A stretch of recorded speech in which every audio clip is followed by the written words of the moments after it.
Good morning, good evening, good afternoon, whatever part of the world you're tuned in from. This is Funny Like Clown Podcast. I'm your host, Dennis Wirth.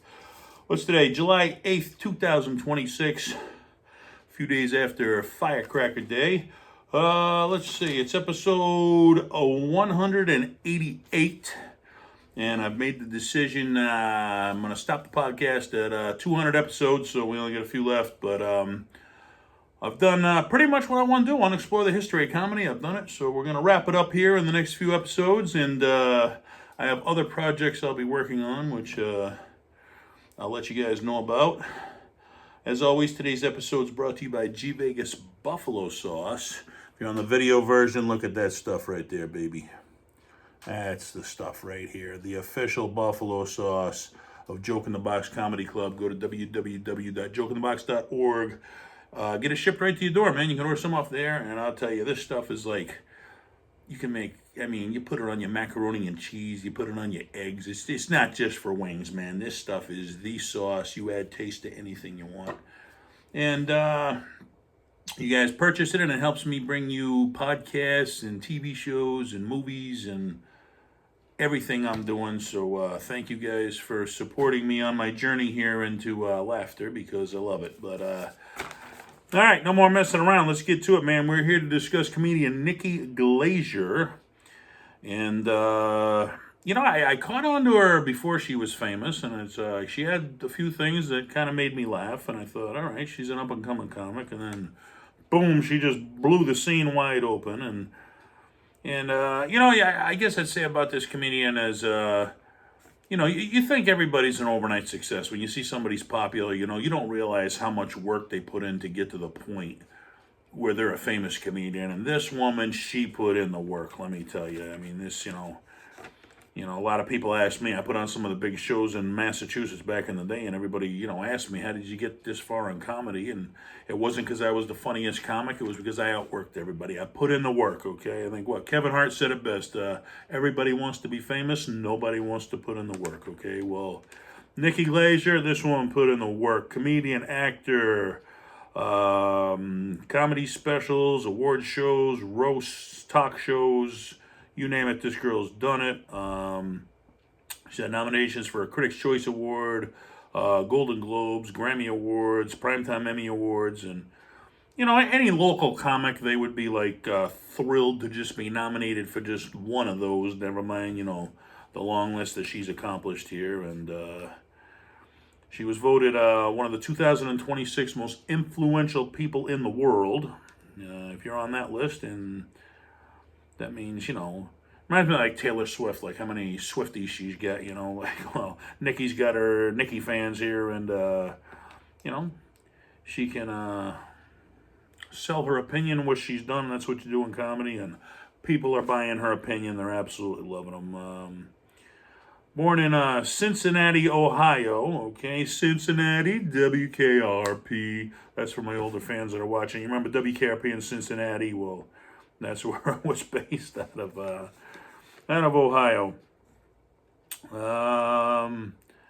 Started performing comedy at the age of 18, okay, which that's a good young start. I mean, that's right out of high school. She said she first wrote some jokes in college. And, and I took a class, and I started, I never wrote, jokes before I started doing comedy. I'm thinking some people spend like a year writing jokes, then decide they want to try comedy. I mean, leave in the comments, if you're a comedian watching, how did you do it? Did you start writing jokes first, then do comedy? Or did you start doing comedy and just work it out on the way? That's what I did. I just started doing comedy and figured out, I work it out as I go here, But I can say I was always the class clown, I mean, my father, he was in the military. He was very strict. It's like he never liked to see anybody happy. He always wanted discipline. And it's like I just longed for laughter and happiness in my life. So I'm kind of making up for it, at a later age. But most comedians do have a dark past like that, where, they want to make other people laugh because they know what it's like not to be able to. So let's see. She performed on Jay Leno's Tonight Show, which the Tonight Show, man, they're getting down. That's one of the last shows. Even they took the Late Show off the air. I know they had some controversy. I know Conan retired his show. I mean, all the no more Letterman, no more Conan. No more Colbert. I mean, late night TV, it's becoming a thing of the past. I mean, I think the Tonight Show, was such an iconic show. I think Jimmy Fallon, he should keep going, and let's hope he does anyway. I would hate to see the end of late night TV like that. I heard Jimmy Kimmel, he's talking about retirement now. I mean, so I don't know what is the future of late night television, but hey, she can say she's been on it. Certainly, Jay Leno is a Boston guy like me, so I'm extremely glad that he's been on one of the shows. Not only did she put on Conan as we mentioned, she was on Last Comic Standing, which I always heard I thought about trying out for Last Comic Standing, but it was well, I did. Well, I tried out for America's Got Talent one time, and I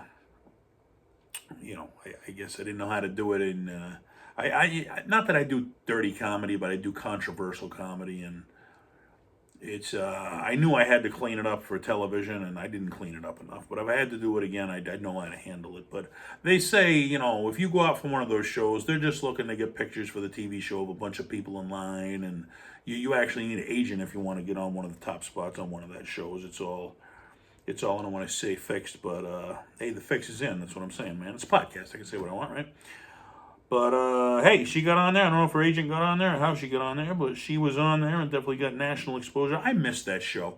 I wish they'd bring Last Comic Standing back. I mean, it had a lot of controversy over the years. I know, who was it? Drew Carey was one of the original judges, and I guess through the mid-season that he was saying, what they were voting for wasn't what was going on, and there was a big controversy where the producers got a vote too, and the most they could come out with was even with the producers or something. They thought they were going to pick the winner, and it's television, baby. That ain't the way it went down. I know Roseanne was on. She was a judge for a while, and some guys telling her off as it's up and comic who's accomplished nothing's telling off Roseanne, one of the most iconic female comics of our time.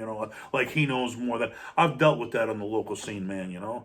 I'm nice enough to put a comic on a comedy show who's been in the business not very long, and instead of appreciating them, giving them a spot, they're trying to tell me how to run my show, which my line will be, well, I've run successful comedy shows for years. How long have you been running shows? Yeah, right. You don't know what you're talking about, Then I'll be nice enough to give them gas money, and the next day they'll go on Facebook and be or social media and be like, oh, well, it was short money I performed for last night. Well, short money is compared to what? The nothing everybody else pays you?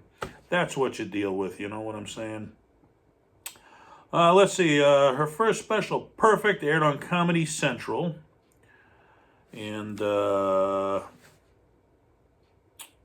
second, Bangin' aired on Netflix, which Netflix is, it was that for a while. I know it was late night TV. I mean, back in the Carson, era, if you got on Carson, boom, you're headlining all over the country because you're a known comic from late night TV. Then it went to Comedy Central, came on cable TV. Comedy Central was the place to be if you wanted to be a comic, okay? Then all of a sudden, hey, these online streaming services took over, and you get a special on Netflix, and you're in a very select club, okay? And Nikki's in that club. She's in the very select club of having a Netflix comedy special, and that's a good club to be in. I remember I started booking comedy, man. When I first started out in the Boston comedy scene, I asked the other comics what their goals were in comedy, and everybody had the same goal. It was to work with Lenny Clark, because Lenny Clark is the Boston representative of comedy. He's the top comedy. Everybody wants to work with the guy. And I finally got to work with him, and after the show, he gave me his phone number. He's like, anything you need, give me a call. Nicest guy in the world, and I always felt like, I got Lenny Clark's phone number. I'm in a special club, man. Not everybody's got Lenny Clark's phone number. I never called him, but I mean, I didn't want to be one of those guys, and push my luck with the guy. But I got it. If I ever needed it, it's cool to know, a buddy of mine, he did the show with us. He was a musician, and I guess he was on the radio. He called Lenny a couple times, had him on his radio show. So that's how you do it, man. I'll tell you, when you hit the big time, I can tell you, Lenny, he didn't forget where he came from, man. He is so gracious to the young and up-and-coming comics, and I hope Nikki's that way, too. I never met her, but that's the way to be. Never forget where you came from.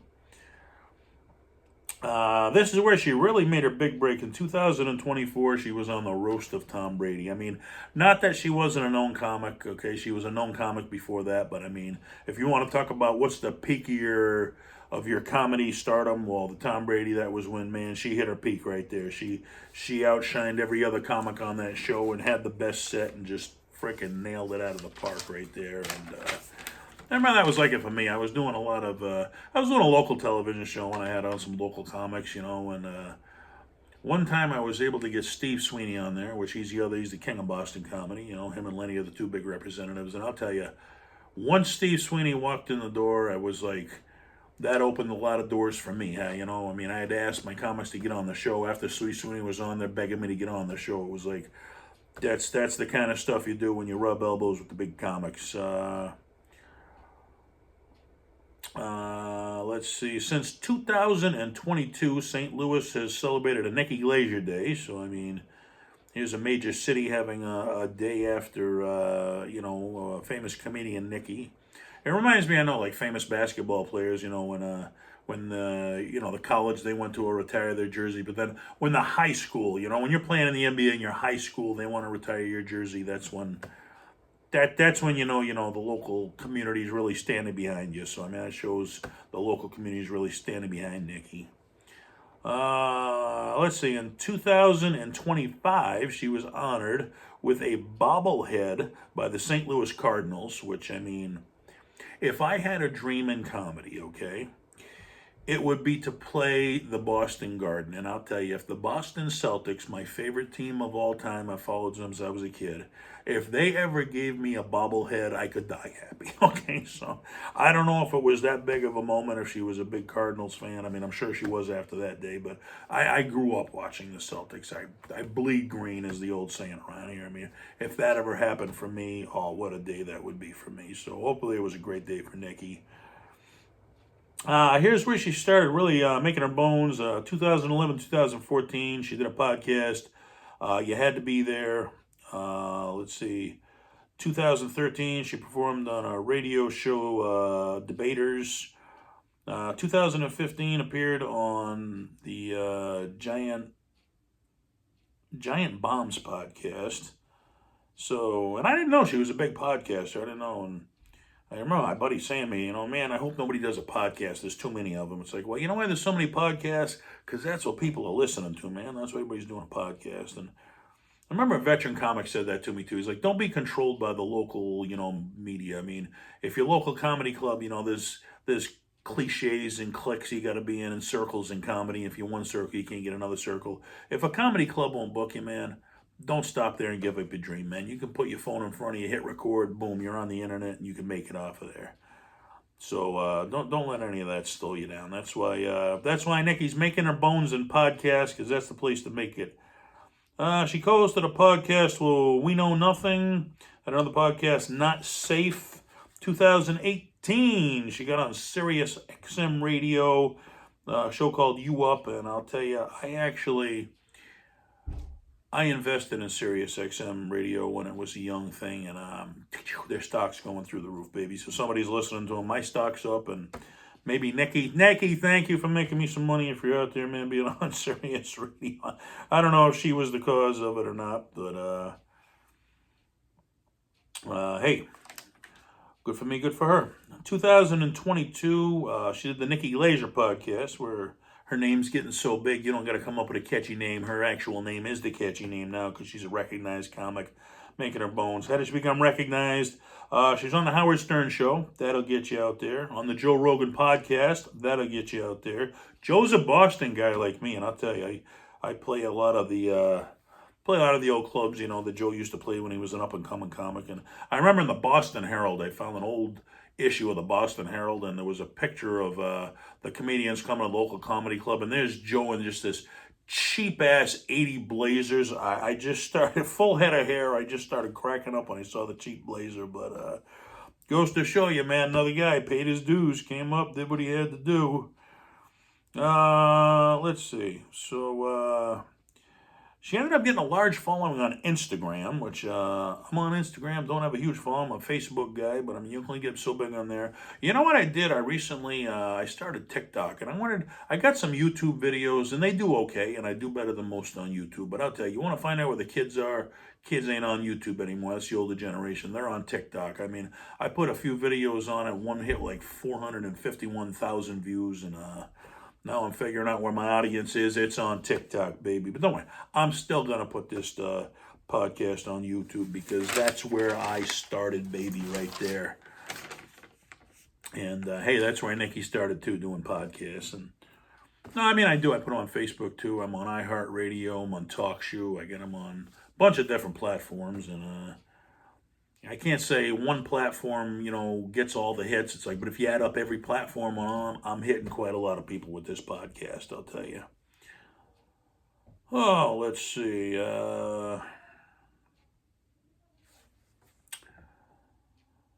2009, she did film and TV. Okay, so now you're seeing the growing of Nikki Glaser's career here. She starts out by being the local comic, starts doing a podcast, move up with the podcast, gets her own name podcast, gets on the Joe Rogan Experience, gets on the Howard Stern Show, bip, bam, boom, now we're ready for TV. Paying her dues. They're putting the work in, baby. She was on Punching the Clown, I Am Comic, the Nikki and Sarah on MTV she was on, which, I can't think of his name now. It's on the tip of my tongue, but anyway, used to do the show Punk there, and I know it's on that 70s show, but that's where he started. Man was on him. Well, he didn't start on MTV, but he had a show on MTV, which everybody thought MTV was dead after the video area, but they still had some decent shows on there after that. Those Who Can't, she was on The Awkward After Show, Money from Strangers, You're Welcome, Philosophy, Trainwreck, I Feel Pretty, Not Safe with Nikki Glaser, and I'm guessing, okay, about half of these nobody's ever heard of, okay, but this is showing, okay, this is building her up for the big time, this is getting her ready, okay, because you got to do the small stuff before you can do the big stuff. Everybody thinks, oh, Nikki Glaser, man, she just came out of nowhere. No, she didn't come out of nowhere. This woman put in the work to get where she's at, and I'm so happy that she's, very few comics get to be a Nikki Glaser and hit that level of comedy, and she was one of the lucky ones, and a lot of people do put in the work, and, they don't get there. And she was one of the ones that got there, which shows you how talented she is. So that's cool. Did some roast, the roast of Rob Lowe and the roast of Bruce Willis, which she was on, but she had the great set that she had on the Tom Brady roast. I mean, that was like, she did good, not that she did bad, but it wasn't iconic. When she hit the Tom Brady roast, it was iconic, okay? Me, like I said, I'm from Boston. I'm a New England Patriots fan. So when she did the Gronk joke, which was funny as hell, I could relate to it because that was the thing about Gronk, Let's see. She's on Dancing with the Stars, and that was one of my mom's favorite shows of all time. So I'm guessing my mom watched Nikki Glaser on Dancing with the Stars. She's on Drop the Mic, Blind Date, To Tell the Truth. F-Boy Island, Lovers and Liars. She got an e-reality show, which I was into e-reality shows for a while back in the day. I was watching those on YouTube, and they actually did a very good job with those e-reality shows. And really, they did a lot for comedy back in the day. They went in depth on a lot of comedians. They did a lot to advertise comedy back. I don't know if they still do or not, but I mean, I know back in the day I was watching the True Reality Story. I used to love those, man, because they'd give you a good documentary about, the people they were doing the interviews about and tell you facts you never knew before. So, let's see. Selling Sunset, The Masked Singer. I remember that one. Let's see. Celebrity Family Feud. I remember a bunch of those back in the day. They were having, I know, I'm an NBA guy. I know they used to have they had a bunch of NBA stars on Celebrity Family Feud one time. I love that. I know a lot of the old Gilligan's Island, I think Brady Bunch and all those back in the day, but that's a cool place to be. We Are Family. Are You Smarter Than a Celebrity? Which I don't remember that. I remember who was it? Jeff Foxworthy had Are You Smarter Than a Fifth Grader? So maybe that's a spinoff of his Are You Smarter Than a Celebrity? I don't know. I don't know how smart she was, if she won or if she lost, but that's cool. She hosted the Golden Globe Awards in 2025 and 2026, and I remember both those appearances were memorable.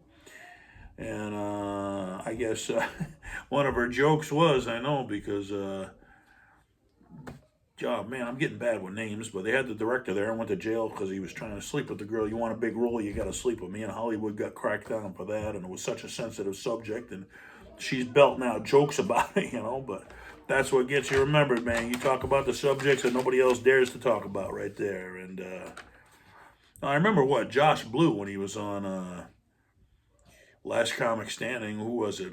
Gabriel Iglesias, Fluffy. He got thrown off the show when it was such a sensitive subject, and he goes out there and makes a joke about it. And I think that's what ended up winning the series right there. So, yeah, I remember who was it? John Mellencamp's old drummer when he was doing Jack and Diane. He wasn't supposed to do that big drum solo, and he thought it and he said, you know what, I'm going to try it. It's going to be those, when I get done, they'll think I'm a genius or they'll throw me out of the building, one of the two. So Nikki took the chance. You either think she's a genius or you throw her out of the building, and she ended up being a genius. She delivered. Let's see. For all you guys out there who want to date Nikki Glaser, I got bad news for her. She's in a relationship with a producer, Chris Convoy. And she lives in St. Louis near her parents, which that's cool because I live outside of Boston here in a little town called Gardner, and just got my mom into assisted living. I had to care for her a year until I get her in there, and I still am her caregiver. And yeah, that's cool. She's close to her parents, man, because family's what it's all about. I'll tell you, I don't care. Family has its ups, it has its downs, but don't ever turn your back on your family because there's nothing more important than family. What's the old saying? When you're a kid, you spend your whole life as a kid wishing your parents would get off your back. Then when you get older, you realize your parents were the only ones who ever had your back. That's a true saying right there. I mean, I'm an alienated parent, and I wish my son would see that someday. I mean, I'm not going to approve everything he does. He's not going to approve everything I do. In the end, we're still blood, man. We're still father and son. So hopefully someday he works out what's going on in his head, and we can have a relationship together. I can only hope. Let's see. She quit alcohol and smoking in 2011. And my best friend was an alcoholic, and I saw how bad he wanted to put that bottle down, and he just couldn't do it. I know that is a disease. It is not just oh, well, you can just put it down if you want to. No, you can't just put it down if you want to. It is truly a disease, and I saw that firsthand. So good for her, and I hope she don't go back to it. When I did know him, I mean, geez, she's a very pretty girl. Who would have thought? But she beat an eating disorder when she was young, and I just recently lost 80 pounds myself, and eating as a disease is also out. I had it. Man, I couldn't put food down for the longest time, and finally, I was able to. I mean, I don't know how she beat it, but well, I was going to take the class to have the stomach surgery, which they ended up turning me down for the stomach surgery because they were looking for me to kiss their ass up one side and down the other if I want it, and I don't kiss anybody's ass, so I told them, screw their surgery. But what I learned in the classes on my way to take the surgery actually helped me. They said, everybody goes on a diet because that's what society teaches you. Well, diets don't work. History's proven that. The class teacher told me, if you're going to get in your car and drive across the country and not put any gas in your tank, you'd say you're crazy. You're not going to make it because your car needs fuel to run. Well, you can't cut down and go on a diet and cut down your food intake because your body needs food to run. It was more about what you eat. You can eat as much as you want. Give your body the fuel it needs. Make sure it's good fuel. You don't put garbage in. You eat healthy food. You eat healthy food. So it's more about what you eat, not how much you eat. And when I started eating healthy food, I'll tell you, my hunger pains went away. I'm not even hungry anymore, and I'll tell you why. Because when you eat garbage, your body wants to reject it, and it wants to flush that out, so it makes you hungry again, hoping you'll eat some healthy food and wash out the bad food. But what you do is you eat more garbage, and then your body wants to rinse that out, and it makes you hungry again, and you're constantly hungry when you eat garbage. When you eat good food, your body accepts it. Bam. You're not hungry anymore. I don't have hunger pains anymore because I'm eating healthy food, and my body's accepting it. And the other thing I did is I went on YouTube and I watched about over 100 videos on what good foods you should eat and what wouldn't. And you'd be surprised at what these food companies do to try to mess with you, okay? Here's what they do. I knew white bread. White bread's one of the worst things you can eat, so I always knew you eat wheat bread, that's the way around it. Well, did you know 90% of the wheat bread out there is actually just white bread dyed brown? It's not even really wheat bread at all. That's what these food companies do to mess with you. So you got to do the research into what companies are actually putting out a good product. Buy those products. They may cost a little more, but you get what you pay for. Bam, I'm down 80 pounds on the proof. And Nikki Glaser, she beat her eating disorder. So good for both of us, man. I love it. She's also an animal rights activist and a vegan since 2016. And I can say I still am. I'm an animal lover. I love animals, but I'll tell you, I deliver food every now and then. And I took a food delivery, knocked on the door to give somebody their food. They opened the door to get the food. Pit bull came flying out the door and tore me apart. Now I'm like petrified of dogs because I always thought if you didn't mess with them, they wouldn't mess with you. Well, I didn't mess with the dog, and it didn't matter. He just ripped me apart. So, love animals, but also be careful is all I got to say. Okay, I'm a lot more cautious than I used to be. Speaking of Taylor Swift, I mentioned early, Nikki is apparently a Swiftie. She's a Taylor Swift fan, went to over 22 Taylor Swift concerts.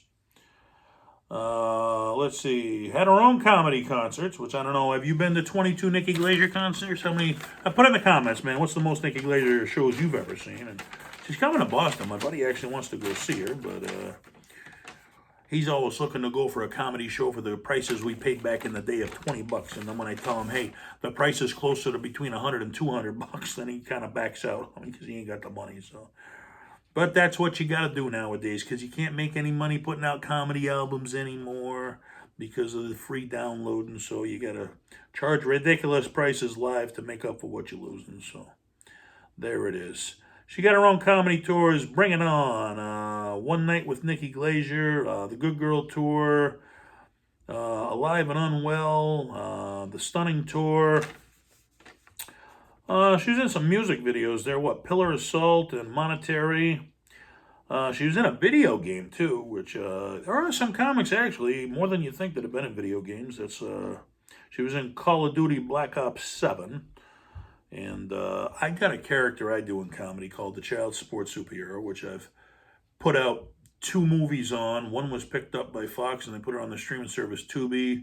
I pitched the other one to Amazon Prime and Fox again. They didn't pick it up, so I threw it on YouTube.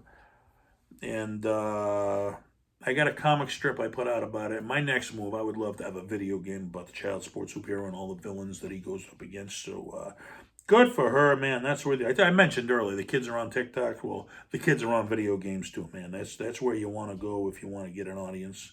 Not that you don't have one, but that's exposing. I remember Evel Knievel, he said all the stunts he did, he never really made money off of those. He made a little bit of money, but not much. You know where he made his real money was when Kenner approached him, want to put up that little Evel Knievel freaking motorcycle. He said he got filthy rich off that freaking motorcycle, them selling the toys. So that's what it does.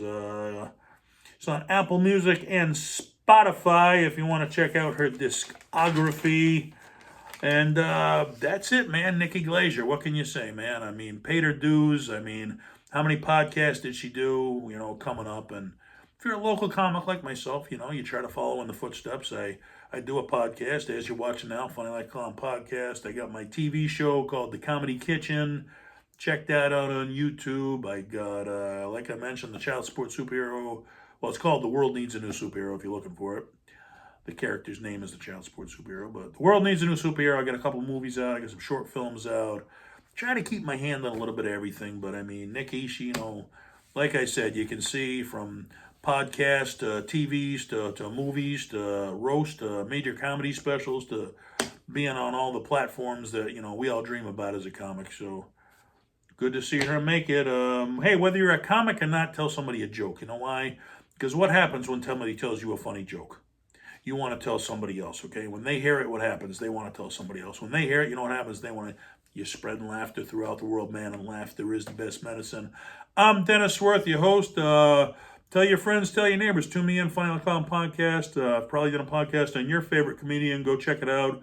Give me a like, give me a subscribe, and I would really appreciate that if I've entertained you here, which exploring the history of comedy, then do me that favor, and I would much, much appreciate it. Nothing but love. Peace out.